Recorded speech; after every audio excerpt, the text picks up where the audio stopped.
إنا لله وإنا إليه راجعون. اللهم اغفر له وارحمه واسكنه فسيح جناته ويلهم أهله وذويه الصبر والسلوان. وفاة الشاب محمد محب الماوي متأثرا بإصابته البالغة بعد أكثر من شهر على واقعة عضه من كلب بيتبول تملكه مقدمة برامج الطبخ أميرة شنب بالشيخ زايد. خبر كلنا سمعناه النهاردة وكلنا يعني قلبنا وجعنا. ازاي يعني يحصل حاجة زي كده؟ وايه الإهمال ده؟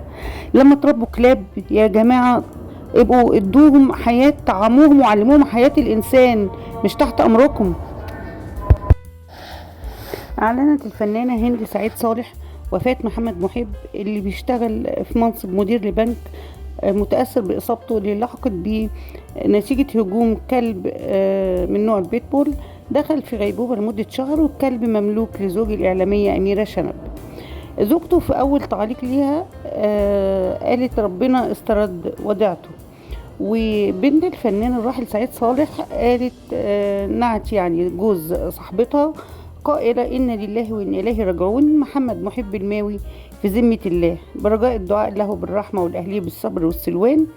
ويخضع زوج المذيعة للتحقيق معاه داخل النيابة دلوقتي، وأهل الفقيد مستنيين في المستشفى لاستلام جثمانه. يا ريت الدعاء دي بالرحمة والمغفرة.